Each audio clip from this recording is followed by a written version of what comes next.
चौधा जी दिल्ली से। राधे राधे महाराज जी।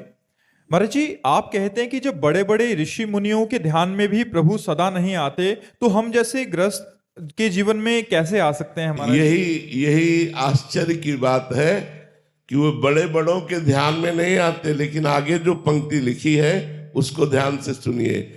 मुनि मन ध्यान धरत नहीं पावत, करत विनोद संग बालक भट। भगवान बड़े बड़े मुनियों के ध्यान में नहीं आते, लेकिन भगवान बालवत स्वभाव, सरल स्वभाव, नमन कुटिलाई, ऐसे को जल्दी मिल जाते हैं। जिनको अहम है कि मैं तपस्वी हूं, मैं जितेंद्री हूं, मैं योगी हूं, मैं मुनि हूं, भगवान उनके ध्यान में नहीं आते। लेकिन जिसको ये भाव है मैं अधम हूं, मैं नीच हूं, मैं किसी योग्य नहीं हूं, और वो भगवान को पुकारे तो भगवान बहुत जल्दी उसको ग्रहण कर लेते हैं। यही दरबार दीन को आदर रीत सदा चली आई। भगवान के दरबार में दैन्यता का प्रवेश है, अहंकार का निषेध है। इसलिए बड़े बड़े मुनियों के भी हृदय में तपस्या का अहंकार होता है। जैसे सबसे बड़े मुनि दुर्वासा जी, और वो महान भक्त अम्बरीश जी को शाप देने के लिए पहुंच गए, कृत्या उत्पन्न कर दी। फिर भगवान के सुदर्शन चक्र ने उनको त्रिभुवन में दौड़ाया। इसलिए भगवान बड़े बड़े मुनियों के ध्यान में नहीं आते, लेकिन हम जैसे अधमों के ध्यान में आ जाएंगे, हम जैसे नीचों के ध्यान में आ जाएंगे। जहां अपने में अधमता और दैन्यता है, वहां भगवान विराजमान हो जाते हैं। देखो, राजसू यज्ञ हुई, ध्यान से सुनना।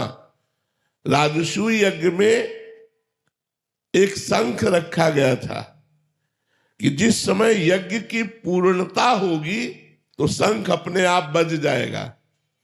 तो ब्रह्मा जी भी यज्ञ में थे, भगवान शंकर भी थे, बड़े बड़े ऋषि मुनि थे, सबने वहां भोग लगाया, लेकिन शंख नहीं बजा। तो युधिष्ठिर जी ने भगवान श्री कृष्ण से पूछा कि महाराज शंख नहीं बजा। तो उन्होंने कहा अभी यज्ञ पूर्ण नहीं हुआ, क्योंकि किसी अकिंचन महाभागवत ने प्रसाद नहीं पाया।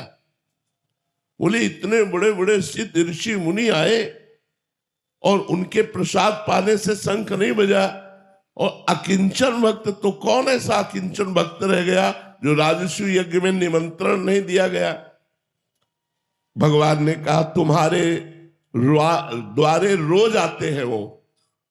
बोले प्रभु ऐसा कौन भक्त है जो रोज दरवाजे आता है और मैंने उसका स्वागत नहीं किया? तो बोले आपके यहां झाड़ू लगाने वाला स्वपच वाल्मीकि।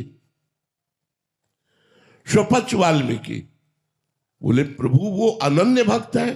बोले महान अनन्य भक्त है, और उनके हृदय में भक्ति का अभिमान भी नहीं है, और वो दैन्य है।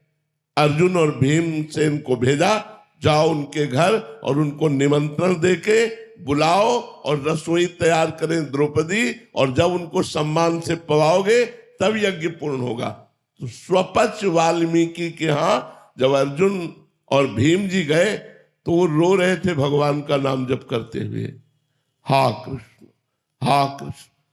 भीमसेन ने देखा कि अरे इनको तो कोई जानता ही नहीं कि ऐसे महान भक्त हैं।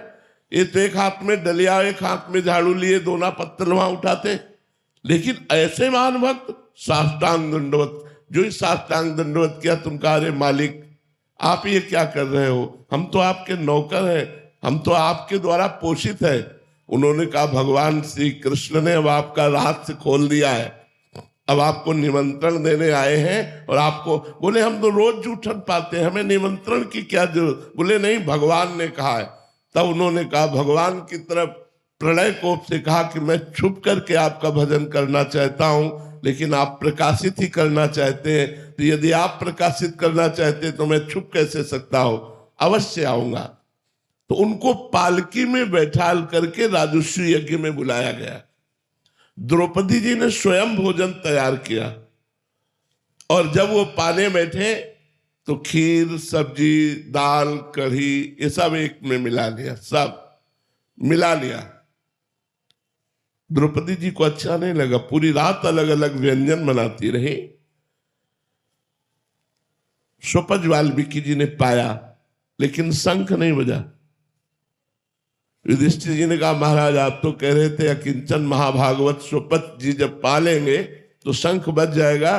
बोले शंख तो बज जाएगा, लेकिन अपराध हो गया, इनके प्रति किसी ने अपराध कर दिया, इसलिए शंख नहीं बजा। किसने किया? तो द्रौपदी जी ने कहा, मेरे मन में एक बात आई प्रभु, पूरी रात सुंदर सुंदर पकवान बनाती रही, तो अलग अलग तो इन्होंने चखा नहीं, एक में मिला लिया, तो मुझे लगा कोई राजा महाराजा होता तो वो स्वाद जानता, ये क्या जाने स्वाद, इसीलिए एक में मिला लिया, ऐसा मेरे मन में आया। बोले ये तो वैष्णव अपराध बन गया, वैष्णव में दोष दृष्टि बन गई, इनके चरणों में प्रणाम करो। प्रणाम किया।